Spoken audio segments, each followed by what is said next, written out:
You are listening to Second Chance Ministry Radio.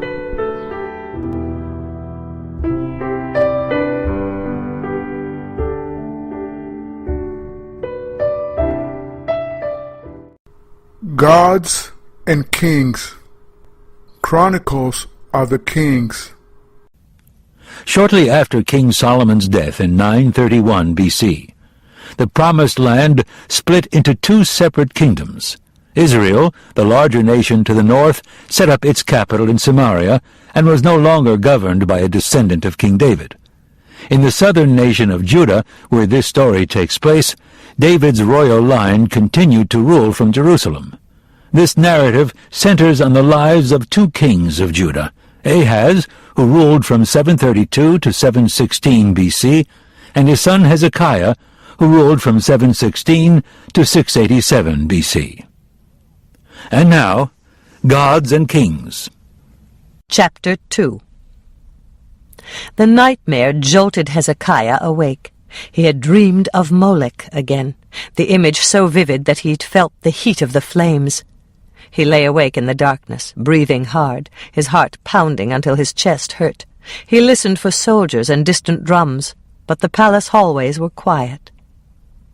It was just a bad dream, he told himself. But when he gazed at Eliab's bed, he knew that Molech was real. He hadn't been dreaming on that terrible morning when they'd taken Eliab and thrown him into the fire. What if the soldiers came back for him? It seemed to Hezekiah like a long time had passed since Eliab had died. Uncle Maaseiah and his soldiers had all marched away into battle. But what would happen when they returned? Hezekiah wondered if they would throw him into the monster's mouth the way they'd thrown Eliab. He remembered how the soldiers had picked him up as if he'd weighed nothing at all. He remembered their swords and spears. A shudder passed through his body that jolted him upright. He was helpless. The servants who slept nearby wouldn't save him. They hadn't saved Eliab. Only Mama had tried to stop the soldiers. She would protect him. Hezekiah climbed out of bed and ran down the darkened corridors to his mother's suite in the harem. Ever since Eliab died, she had allowed him to come and stay with her whenever he had a bad dream, and the nightmares had come nearly every night. Her door was unlatched. Hezekiah pushed it open and ran to her. "Mama! Mama! I'm scared!" he cried. She sat all alone on the cushioned window seat, gazing into the night sky, but she turned at the sound of his voice and reached to gather him into her arms. "Come here, my little one. Hush now. Don't cry." Mama was warm and soft and very beautiful. Her dark hair flowed down her back in thick waves and smelled like flowers and myrrh. Hezekiah felt safe here. She would keep the soldiers away. She would stop the nightmares from coming. In the comfort of her arms, with his cheek resting against her shoulder, Hezekiah closed his eyes and fell asleep. The sound of voices startled him awake. He cried out in fright, terrified that the soldiers had returned, but only his father stood alone in the doorway. He seemed huge to Hezekiah, his face scary in the flickering lamplight. Mama tightened her grip until Hezekiah could scarcely breathe. Her heart was beating as rapidly as his was. "What is that boy doing in here?"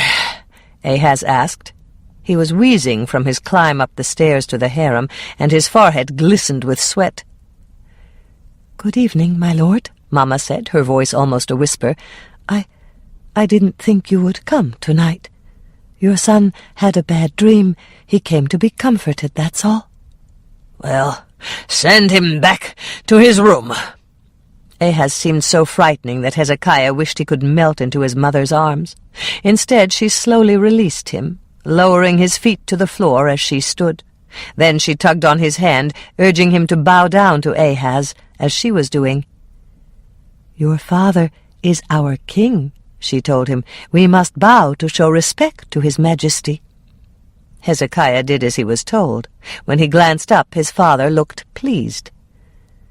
"Your son Hezekiah is much like you, my lord," Mama said, resting her hands on Hezekiah's shoulders.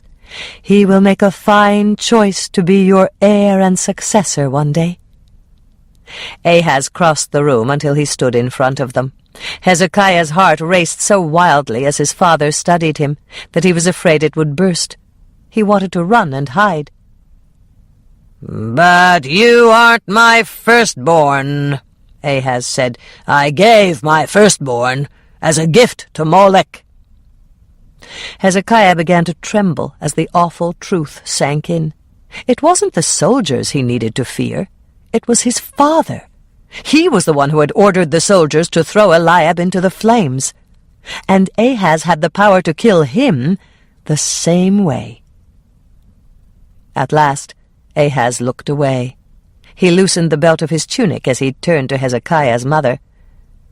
"Didn't you hear me, Abijah? I said, send the boy away." "Of course, my lord." She smiled, but Hezekiah knew it wasn't her real smile. She looked so different that a chill shivered through him. Mama was afraid of King Ahaz, too, almost as afraid as he was. Hezekiah wriggled free and ran past his father, not stopping until he reached his own room.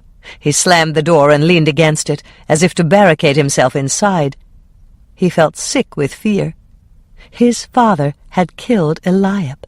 The king was the most powerful person there was. Who could possibly protect Hezekiah from the king? He was wide awake now, every muscle and nerve ending tingling. Where could he hide? His mother's room was no longer safe. He was afraid to stay here, but terrified to leave. He stood frozen in place, wondering what to do. Gradually his eyes grew accustomed to the darkness, and his breathing slowed to normal. The corridors outside his room were quiet and still. As the familiar contours of his room began to take shape, the shadows seemed less menacing. He could distinguish the bronze lampstands against the wall, the ivory table beneath the window, the charcoal brazier glowing faintly, his rumpled, empty bed. And Eliab's. Tears filled his eyes and ran down his face as he remembered his brother. They had clothed Eliab in a tunic of white linen and forced him to walk in the procession to the valley of Hinnom, sleepy and bewildered. Their father, dressed in royal robes, had led that procession. He had offered his firstborn to Molech. But what Hezekiah didn't understand was why. Why had his father killed Eliab? Abijah moved forward into Ahaz's arms, desperate to hide her emotions from him. He seemed proud of what he had done, calling Eliab a gift to Molech. But Abijah remembered the holy laws her father had once taught, and those laws said that firstborn sons belonged to Yahweh. Their lives were to be redeemed with silver, not offered to idols. Yahweh wanted his children to serve him with their lives, not their deaths. But Abijah didn't dare speak such thoughts out loud. She leaned against her husband, forcing herself not to cry or yield to the grief that still consumed her.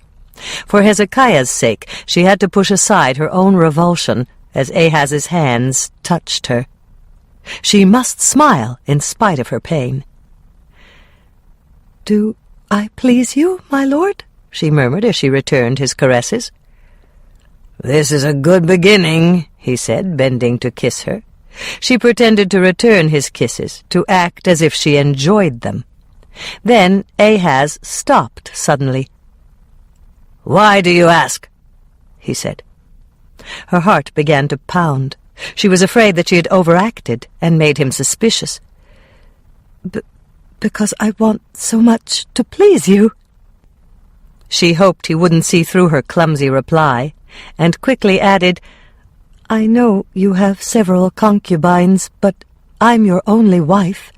Perhaps I'm a little jealous of them?" Ahaz grinned, and she hated him more fiercely than she ever thought possible. She buried her face against his chest again to hide her loathing. "I want to be the one you come to each night," she said. "King David had a favored wife. I want to be yours." "Shall I call you Bathsheba, then?" he asked as he kissed her neck. She pretended to laugh. "If you'd like to, my lord." Abijah knew that David had chosen Bathsheba's son to be his heir, even though Solomon wasn't his firstborn. If she could win Ahaz's favor above all the other women in his harem, if she was the one he came to for comfort and solace, she could ask him to designate Hezekiah as his heir someday. She loved her son enough to do that for him, to save him from Molech, even though she would have to sacrifice her own pride and dignity in order to do it.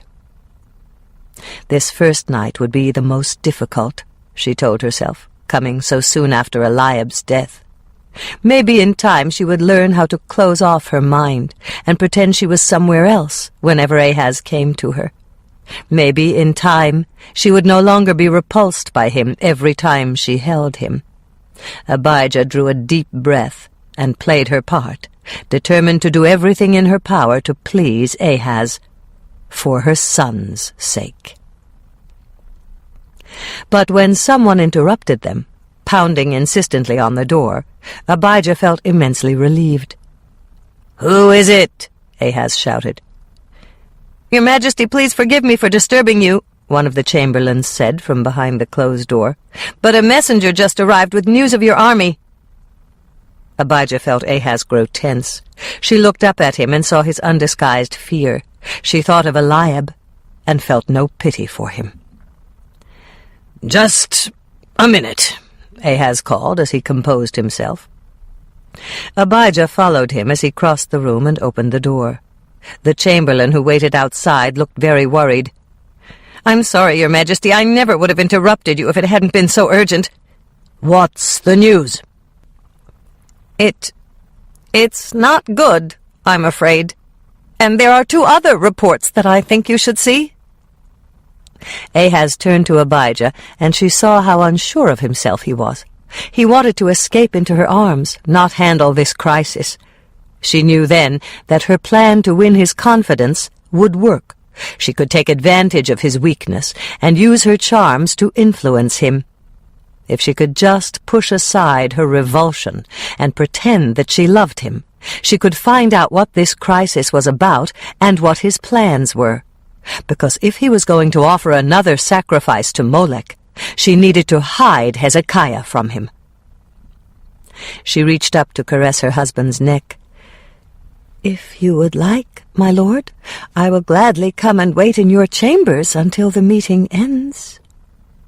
His eyebrows lifted in surprise. His face wore a vulnerable expression that she'd never seen before, as if her offer had touched him.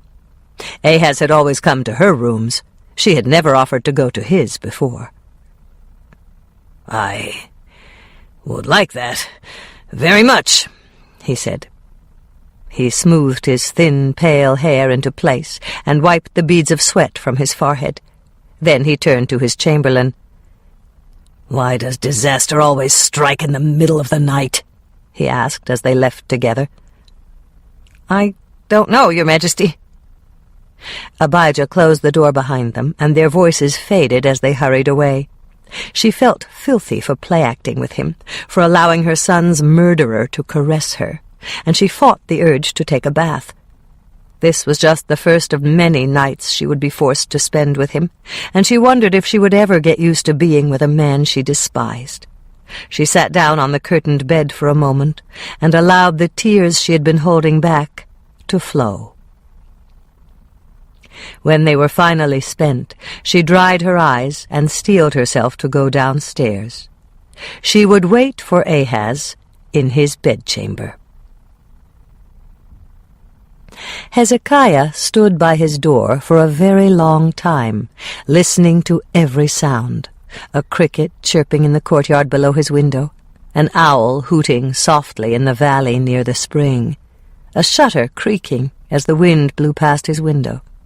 Before long the night sounds merged into a comforting rhythm, and his legs grew weary, his eyes heavy with sleep. He was about to climb back into bed when he saw torchlight dancing through the crack under his door. Someone hurried down the hallway toward his room. then past it. Hezekiah opened the door a crack and peered out. He heard insistent pounding and urgent voices around the corner by his mother's room. He listened, ready to run, his heart thumping in his chest. A moment later the light grew brighter as the man with the torch moved down the hall toward him again. He saw his father rounding the corner with a palace chamberlain. "I've summoned your advisers to the council chamber," the servant was saying. "You'll have a few minutes to read the reports for yourself before the counselors arrive." Hezekiah stared through the narrow crack as his father hurried past. "What about my brother?" Ahaz asked. "Did the messenger say where Maaseiah is?" Hezekiah didn't hear the reply. The voices grew faint as the men disappeared down the stairs. He stood shivering in the darkness, the floor cold beneath his bare feet. Why was his father asking about Uncle Maaseiah? Hezekiah stepped out into the hallway. For a moment he considered running back to the safety of his mother's room. But then a great need, the need to understand why his father had sacrificed Eliab to Molech, overshadowed his wish for comfort. He crept down the stairs, following Ahaz to the council chamber. A heavy curtain guarded the service entrance to the chamber, and Hezekiah slid past it, hiding in the anteroom where the servants usually waited to be summoned. The tiny room was empty, so he crouched behind a pillar and peered into the council room. His father's throne stood on a raised dais at one end of the room, with Uncle Maaseiah's empty seat beside it. Thick wool carpets and cushions were arranged in front of the dais for the king's advisers, and a servant scurried between them, lighting lamps and charcoal braziers. The room seemed gloomy, even with all of the lamps lit. When the servant finished, he left the council chamber, hurrying past Hezekiah without seeing him. King Ahaz stood beneath a lampstand, reading from a scroll, his lips drawn into a thin line. Hezekiah heard him moan, and the parchment dropped to the floor as Ahaz tore the front of his robes. "I never should have let him go into battle," he cried out. "How can I run this nation without Maaseiah?" He gazed up at the thick cedar beams as if the answer to his question was written up there. "Why don't you sit down, Your Majesty? You're upset." The chamberlain took Ahaz's arm and led him to his throne. "You've suffered a great shock, but your counselors are coming now. They'll know what to do." Ahaz dropped into his chair as his advisers began hurrying into the room. They appeared groggy and confused, rubbing the sleep from their eyes. "Is it news of your army, Your Majesty?" someone asked. Hezekiah stiffened, suddenly alert. He remembered the endless rows of soldiers that had lined up in the palace courtyard and forced him to walk down the hill to the Hinnom Valley. They had carried him up the steps to the monster's platform, then surrounded it so that he and Eliab couldn't escape. His father's army. King Ahaz lifted a wine goblet from the ivory table beside his throne and took 2 quick gulps, then wiped his lips with the back of his hand. "Yes, disastrous news," he replied. "The army that I sent north to stop the invasion has been defeated. 120,000 soldiers have been slaughtered. My 3 commanders, Azrikam, Elkanah, my brother Maaseiah." He gestured to the empty seat beside his as his voice choked. The room grew so still that Hezekiah could hear the oil lamps hissing faintly as they burned, casting wavering shadows on the walls. "All 3 men are dead," Ahaz said at last. He reached for the wine glass again and gulped 2 more mouthfuls.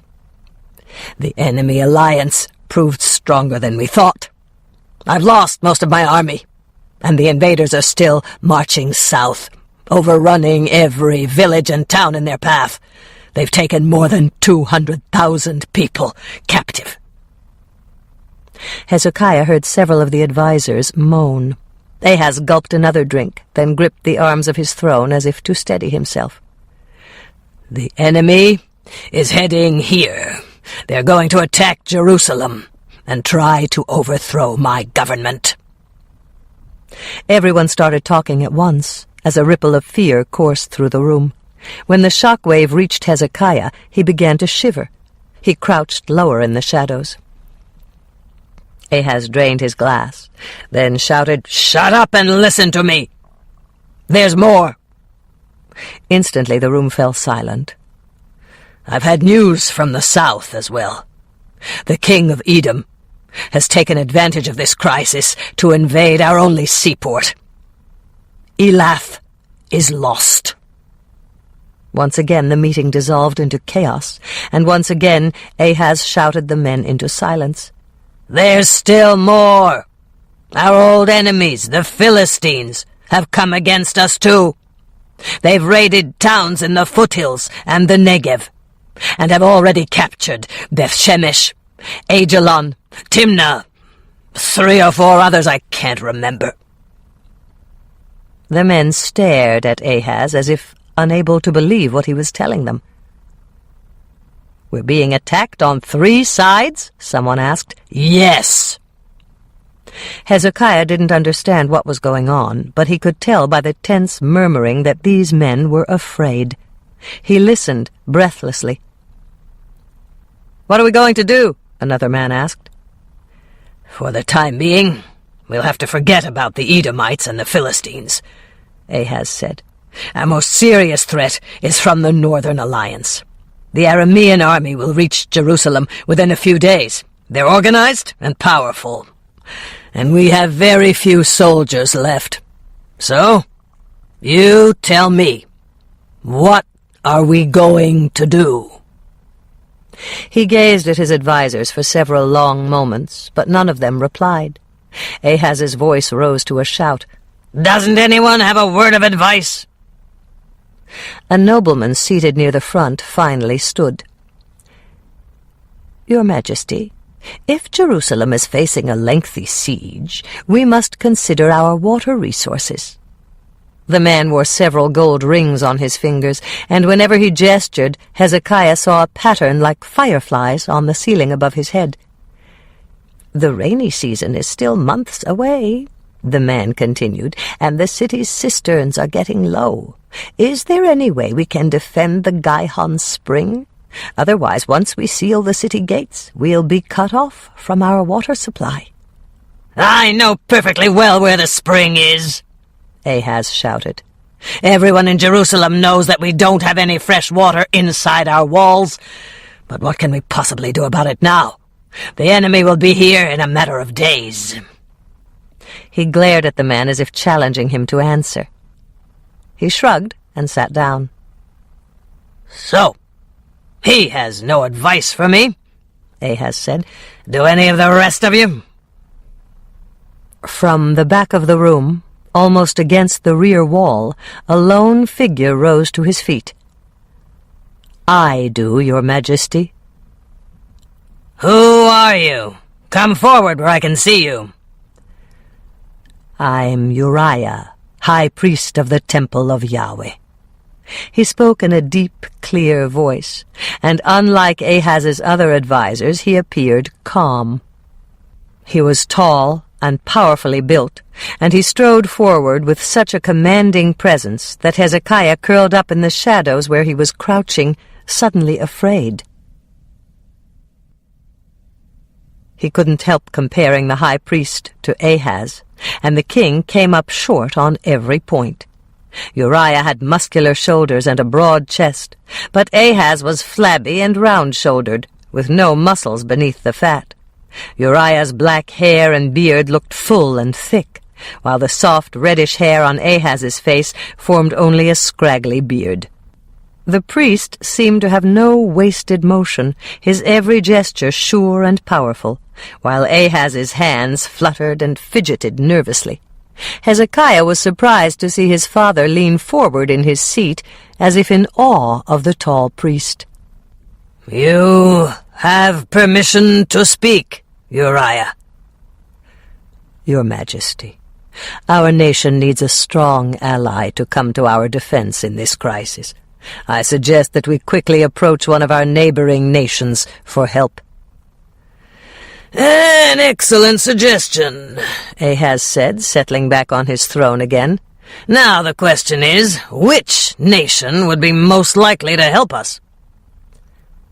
I've given it a great deal of thought, Uriah began, but Ahaz cut him off. Which nation does our enemy fear the most? I want to choose an ally that will fill the Arameans' hearts with dread. Your Majesty, it might be better if I want an ally that will make them retreat out of Judah as soon as they hear the news of our alliance. Which nation would do that? The man with the many rings rose to his feet again. Your Majesty, the Assyrians are the Arameans' greatest threat. The Assyrian Empire is already vast and far-reaching, and I'm sure the king of Aram fears becoming the next target of their aggression. Perfect, Ahaz shouted. Would the Assyrians be willing to ally themselves with us? He asked Uriah. An alliance with us would certainly give them a foothold in this region, which is what they're looking for, Uriah replied. But I think we should consider a less dangerous ally first. The Assyrians are a vicious, violent, bloodthirsty nation, and I think it would be a mistake to ask them to— Good! The more bloodthirsty the better, Ahaz said. I want the men who killed my brother to suffer. His words jolted Hezekiah. He wanted to punish the man who killed his brother, too. But how? The man responsible was his father, the king. Uriah's right, Ahaz continued. We must convince another nation to come to our defense. We are in no position to defend ourselves without an army. The stronger that ally is, the better. He drew a deep breath. We'll send a gift of tribute to Assyria and propose an alliance. This gift must be very lavish in order to convince them that we are a worthy ally. We'll need to send gold, silver, precious stones, and we'll need to act quickly before the enemy lays siege to Jerusalem. But, Your Majesty, someone protested, where will this gift come from? There's no time to levy taxes, and we've already emptied the royal treasuries to equip Maaseiah's army. King Ahaz glanced all around the room, as if hoping that bars of gold would magically appear. Then his eyes fell on the high priest, still standing in front of him. Uriah, you will remove the gold and other valuables from the Temple of Solomon. Uriah looked distressed by Ahaz's plan. But, Your Majesty, the temple storehouses are nearly empty. The only valuables remaining are the sacred vessels that are used for worship. It's true that the Holy of Holies contains a wealth of gold, but it is part of the structure. There's no way to remove it without permanently damaging Yahweh's dwelling place. King Ahaz didn't appear to be listening. A wealth of gold, he repeated. I'm favorably impressed with your wisdom and counsel, Uriah. I'm putting you in charge of the gift to Assyria. If you do well, you will be the new palace administrator in my brother's place. He gestured to the empty seat at his right-hand side. Tear the temple down if necessary, but this gift must be acceptable to the Assyrians. Uriah nodded slightly, his expression unreadable. Yes, Your Majesty. When everything is ready, I will send a delegation to the Assyrian monarch, along with my personal appeal for a covenant with his nation. Ahaz looked confident for the first time that night. He rose from his chair and began issuing orders, gesturing to his advisers. We'll need to raise another army for the defense of Jerusalem. You three are in charge of that. As for the rest of you, begin spreading word of the coming siege as soon as you're dismissed. Make sure the city and surrounding areas are prepared as quickly as possible. It may take some time for our new Assyrian allies to rally to our defense. The task of making so many decisions seemed to exhaust Ahaz. He sank onto his throne again when he was finished. That's all we can do for now. You're dismissed. Where's my servant? Hezekiah didn't move aside in time, and Ahaz's servant nearly tripped over him as he rushed into the anteroom to attend to the king. "What are you doing here?" the man asked. He grabbed Hezekiah by the shoulders. "You don't belong in here." "Let me go," Hezekiah said as he struggled to break free. He needed to run upstairs and hide before his father saw him. But Ahaz had already heard the commotion. "What's going on over there?" he asked. "Where's my servant?" "I'm here, your majesty. I'm coming. Forgive me." He carried Hezekiah, still struggling, into the council room. "I found this boy in the antechamber. I don't know how—" "You again. What are you doing down here?" Ahaz demanded. Hezekiah couldn't speak. He wanted to rush forward and strike his father for killing Eliab, but he couldn't seem to move. As he gazed up at Ahaz, a terrible darkness began building deep inside Hezekiah, growing moment by moment like a powerful storm. He was terrified of his father. That was certainly part of it. But this new feeling was much bigger, much more overwhelming than fear. It was hatred. "Why are you looking at me like that?" Ahaz asked. "Get him out of here!" The servant picked Hezekiah up and hustled him from the room. During the brief disturbance with the king's son, Uriah had time to refocus his thoughts. He had been too astounded by his sudden promotion to palace administrator to think clearly a moment ago. Now that the boy was gone, he strode to the front again. "One moment, please, your majesty. I'd like to make one further suggestion." "What is it?" "I'd like to advise you to include a public sacrifice to Yahweh in your plans, my lord. We will need divine help in this crisis." Ahaz sat up straight. "Another excellent suggestion, Uriah. I'm impressed with your wisdom.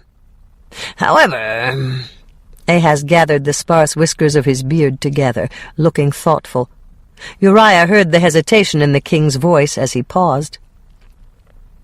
"However, I don't think it would be appropriate to sacrifice to Yahweh after emptying his temple's storehouses," he finally said. "I'm uneasy about that. Surely you understand." "No, we've already sought the help of Molech, the most powerful of all the gods. He won't desert us now, especially after I've personally sacrificed so much. So before the siege begins, we will hold another sacrifice to Molech." Uriah's stomach turned over in horror at what he'd unwittingly initiated. He searched for a way to argue with Ahaz, to contradict him, but came up blank. Only a fool questioned the king's decisions. Ahaz turned to the rest of his milling advisers, challenging them.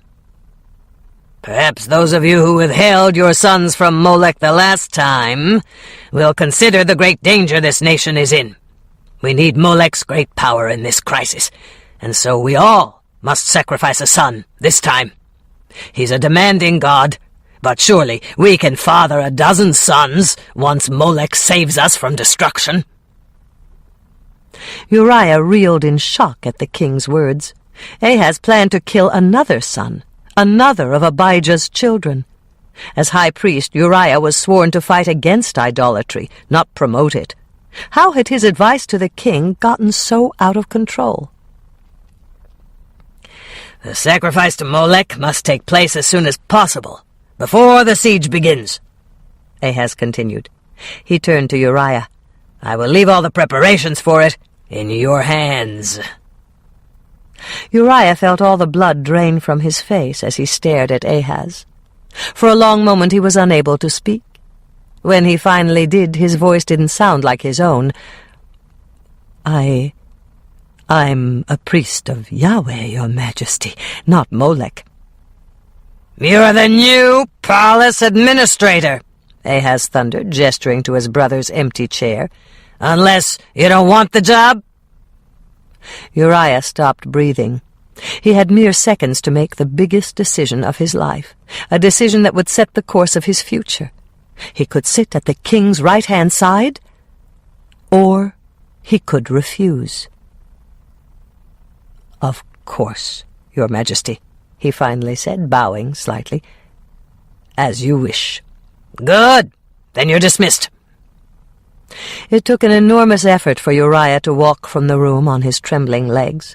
Several of the other advisers tried to speak with him, to congratulate him as he left the council chamber, but he moved past them like a blind man. He needed to get out of the palace and find a place to sit down and think. Moving on instinct, he headed up the hill to the temple. Dawn was only an hour or two away, judging by the fading stars in the eastern sky. He needed to assimilate everything that had just happened before his many responsibilities as high priest crowded out all his other thoughts. He crossed the deserted outer courtyard and sank down on one of the steps that led to the inner court. The stones felt colder than the night air as he leaned against them. It had been an astounding meeting. Uriah had seized the opportunity of Prince Maaseiah's death to catapult himself from the back row of the council chamber to the king's right-hand side. He had suddenly attained a position of enormous power in the nation, power he had worked hard to claim for over 18 years. He should be overjoyed. Yet a gnawing unrest filled Uriah's soul as he thought of the price he would pay for that power. He would have to desecrate Solomon's temple, plundering its gold for the Assyrian tribute. He dreaded being responsible for that destruction, but he knew that King Ahaz would take whatever gold he wanted, whether Uriah approved or not. At least he could try to hold the damage to a minimum. No, the root of his unrest was the sacrifice to Molech. Uriah was Yahweh's high priest. How could he deliberately take part in idol worship? Yet if he refused to preside over the sacrifice, he would forfeit his new position as palace administrator. Once again he would be a powerless priest in the crumbling temple of Yahweh, struggling to scratch out a living from meager offerings. One of Molech's priests would gladly do the king's bidding, and he would be the one to gain preeminence as high priest of the nation. Uriah clenched his fists. Never. He would fight for what was rightfully his. Yahweh was the only God of Israel, and all the power belonged to his high priest, not Molech's. Uriah determined to do whatever needed to be done. After all, the palace administrator merely made all the arrangements for the sacrifice. He wouldn't have to officiate. Uriah looked up at the holy sanctuary looming above him in the darkness. The white stones appeared solid and substantial from where he sat in their shadows, but he knew that daylight would quickly reveal the truth of how badly the structure had deteriorated over the years. In its prime, Yahweh's temple had been the pride of his nation, but now it stood forlorn, like a deposed queen, clothed in the remnants of her former glory. Uriah shook his head, as if to erase the pitiful sight. Ever since he'd inherited the priesthood, he'd watched helplessly as the institution that he served decayed from apathy. His countrymen had neglected the Lord's temple and the required tithes and offerings for so many years that the priests and Levites could barely make a living, much less afford repairs to the building. Most of his brethren had deserted Jerusalem long ago, ignoring their regular terms of duty to pursue other means of supporting their families. Meanwhile, the worship of Yahweh had become stagnant, stuck in a routine of traditions and rituals that no longer had meaning for the people. Yet the priests and Levites who remained were opposed to change. Uriah had deliberately pursued a position of power in King Ahaz's court, vowing to restore the temple of Yahweh to its rightful place of authority in the nation. He had sat in the back row of the council chamber for nearly 2 years, watching for an opening, waiting for his chance at power. Now it had come. The only obstacle in his path was the sacrifice to Molech. He sat on the cold step for a long time, watching the eastern sky grow lighter and lighter, When the sun finally peaked above the Mount of Olives, he shaded his eyes from it. He would have to leave soon. The priests and Levites would be arriving to begin their preparations for the morning sacrifice. But Uriah couldn't seem to move. As a man of God, he knew that he should pray about a decision as big as this one, and he found it odd that he hadn't, that he couldn't. The longer Uriah sat, the more he longed for someone to confide in, someone who could appreciate the opportunity that King Ahaz had offered him and help put his conscience to rest. He thought of Zechariah the Levite. His former teacher and mentor was a brilliant man, well versed in the minutest letter of the law. He was also an astute politician, setting the example Uriah had followed in pursuing political power. And although Zechariah had lost his position in court after King Uzziah died, Uriah felt drawn to him now. Zechariah was one of the few men who could understand the dilemma that Uriah faced and offer him advice. He slowly rose to his feet, his body stiff with cold, and walked around the courtyard to the rusting door that led to the Levites' quarters.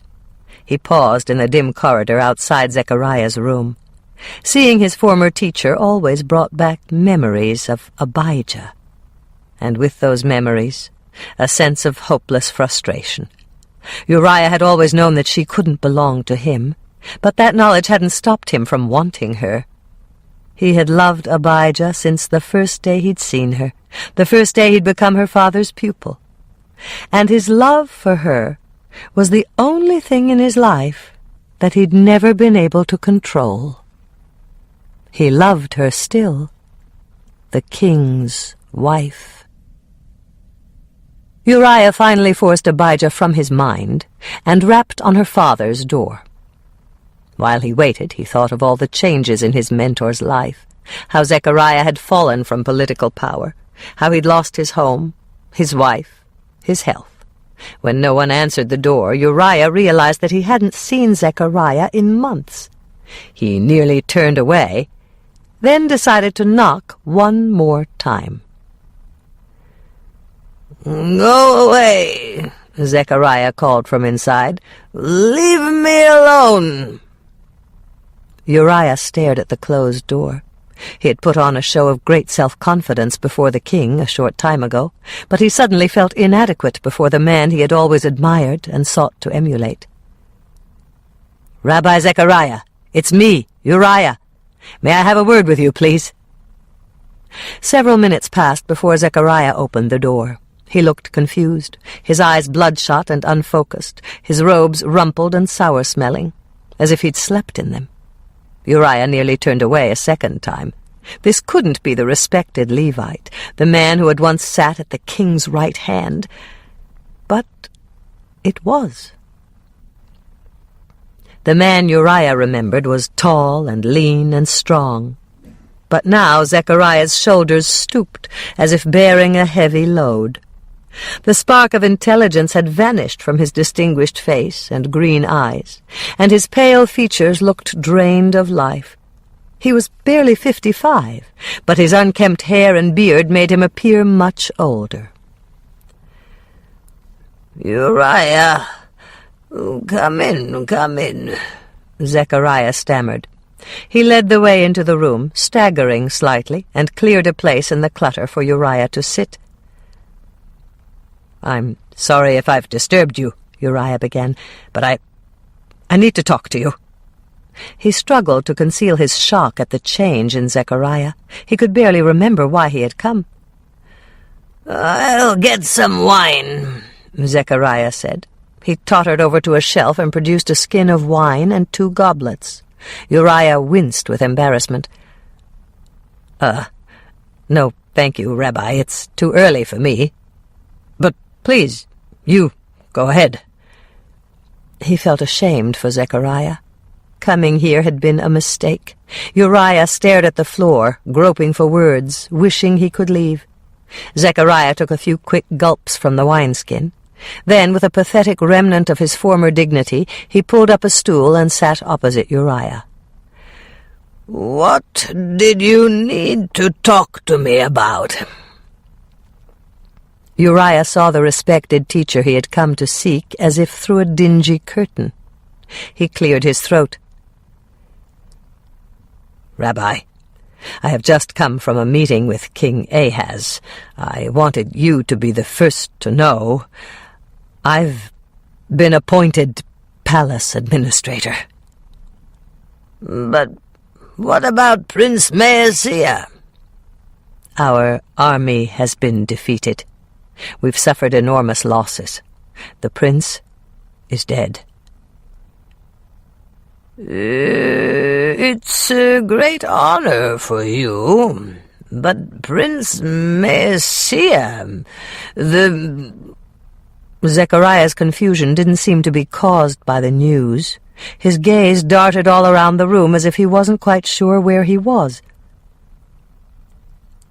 I want to accept this position, Rabbi. It's an extraordinary opportunity, but it would mean... Uriah couldn't bring himself to admit that it would mean idolatry. He realized suddenly that he hadn't come for Zechariah's help in making a decision. Uriah had made his decision in the council chamber, the moment Ahaz had offered him the prince's empty seat. He had come to win Zechariah's approval, as if his former teacher could somehow absolve him from guilt. It's just that some of my duties as palace administrator may go against the teachings of the Torah, Uriah explained. But if I use this opportunity to establish myself as a close advisor to the king, I will be in a position to teach King Ahaz about Yahweh's law. And ultimately, I can do a great deal of good. He leaned forward on the edge of his seat, almost pleading for Zechariah's approval. All my life, all my ambition and striving has been with one goal in mind: to revive the role of the priesthood and make the temple an influential force in this nation again. Now I can do that. I've worked my way up from the bottom, waiting for an opportunity like this. I'll be second in command to the king. Zechariah stared at him blankly, as if wondering where he fit in. I know there are some priests and Levites who will object to what I'm doing, Uriah quickly continued, and I'll need your help in winning them over. You're a man of influence here in the temple. Surely you can understand what I'm trying to accomplish. You once held the same position in the palace, and you... Uriah stopped, keenly embarrassed for reminding this broken, disheveled man of the power and position he had once held and lost. I just wanted to ask if I could have your support, he finished. My support? Zechariah echoed. He stared at Uriah for a moment, then a faint smile flickered briefly across his face. Yes, Rabbi, please support me in this. If I make a few concessions to Ahaz in order to gain his confidence, I can begin to teach him Yahweh's law, the way you once taught King Uzziah. Zechariah's head jerked backward at the mention of Uzziah, as if Uriah had slapped him. Zechariah stared at him with watery eyes, then stood and shuffled to the shelf to retrieve the wineskin. You're going to teach Ahaz? Make him stop his idolatry? He asked with his back turned. Uriah winced. It may take some time, Rabbi, but that's what I hope to accomplish. Eventually. Zechariah raised the wineskin to his lips and swallowed, then wiped his mouth with his fist. Uriah waited. You've always had more ambition than any of the others, Zechariah said at last. I won't oppose you if you decide to accept the position. His voice carried no enthusiasm. Thank you, Rabbi. Uriah stood and inched toward the door, eager to leave. There are several announcements from the king that I need to discuss with the chief priests and Levites. So I'm calling for a meeting at noon today. If you'll contact the chief Levites, I'll notify the chief priests." Zechariah nodded but didn't face him. "Thank you, Rabbi. Shalom." Uriah hurried from the room, closing the door quickly. His mentor's pathetic state had unnerved him, and he struggled to regain his composure as he wandered down the corridor. When he finally emerged into the sunlight again, he stopped, closing his eyes to summon the image of himself that he had so carefully practiced, the one he had successfully portrayed before the king, the erect posture, the controlled gestures, the intimidating stare of a man of authority. Then he willed his body to conform to that image. Once he felt outwardly in control, Uriah battled to untangle his conflicting thoughts and feelings. He couldn't imagine how a man as great as Zechariah had ended up in such a state. But now that Uriah had a chance to be as influential in the nation as Zechariah had once been, he was determined not to let the opportunity pass, even if it meant temporarily violating the Torah. A nagging voice tried to remind him of the price he would pay for disobeying the law, but Uriah chose to ignore the voice. Yahweh's temple would regain the power and glory it once enjoyed in the days of King Solomon. Uriah would not let this institution crumble into obscurity. He would not.